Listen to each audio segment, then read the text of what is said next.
celui qui porte plainte n'a pas forcément raison. Puisque lorsque vous portez plainte, ça veut dire que vous portez à la connaissance des enquêteurs des faits pour lesquels vous pensez, ou à raison ou à tort, être victime. Maintenant, au cours de l'enquête, les choses peuvent changer. Il peut arriver que celui qui porte plainte est vraiment l'auteur des faits qu'il dénonce.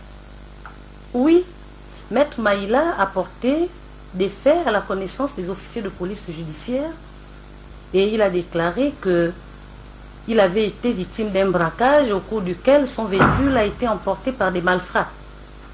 Le pistolet de son aide-camp et une somme de 3 millions de francs. Vérification faite, il n'en était rien.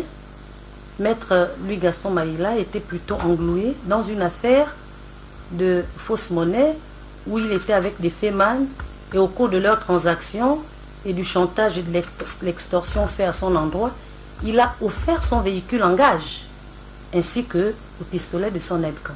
Voilà ce qu'il en est. Lorsqu'on conteste une procédure, mais il y a de voies de droit qui sont indiquées et le lieu de l'échange c'est le prétoire, ce n'est pas la rue. Mais Maître Maïla n'a pas fait l'objet d'une enquête préliminaire. Maître Maïla a fait l'objet d'une enquête de flagrance.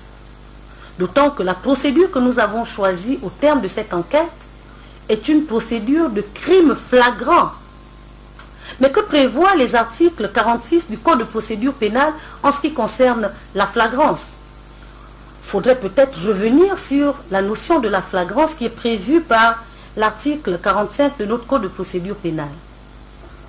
En effet, est qualifié flagrant tout crime ou délit qui vient de se commettre, qui se commet actuellement, notamment lorsque, dans le temps suivant immédiatement l'action, la personne soupçonnée est soit poursuivie par la clameur publique, soit trouvée en possession d'objets, ou présente des traces, indices, ou a laissé des traces ou indices donnant à penser qu'il a participé au crime ou au délit.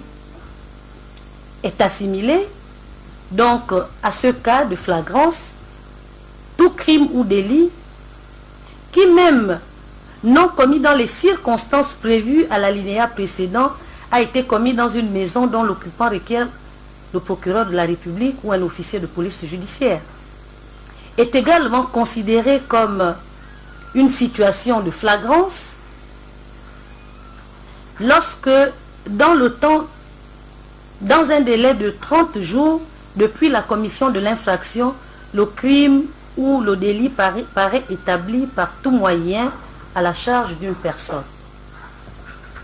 Alors, est-ce que les faits qui sont reprochés à M. Maïla ou à ses compères ont été commis dans un délai d'1 mois? La réponse est oui. Ces faits datent du 16 septembre 2014. Et aujourd'hui, on est à quelle date? Au 26 septembre 2014, 8 jours. On est dans le mois, oui ou non? La réponse est naturellement oui. Est-ce que l'enquête peut se faire comme dans les circonstances d'une enquête de la flagrance? La réponse est également oui. Et que prévoit la loi en ce qui concerne l'enquête de flagrance? Les articles 46 et suivants du Code de procédure pénale prévoient que, en cas de crime ou de délit flagrant, l'officier de police judiciaire saisi de l'infraction en informe le procureur de la République et procède à tous les actes, toutes les constatations utiles. Il veille à la conservation des indices et de tout ce qui peut servir à la manifestation de la vérité. Il saisit tous les objets, armes et documents susceptibles d'avoir servi à la commission de l'infraction, ainsi que ce qui paraît en être le produit. Mais nous avons saisi tous les éléments qui nous ont permis de retenir l'infraction de contrefaçon de billets de banque. Nous avons des coupures de banque, de billets de banque. Nous avons des faux billets superposés sur ces coupures. Nous avons saisi la machine ayant servi donc à ces éléments. Donc nous sommes effectivement dans les circonstances de la flagrance. Affaire à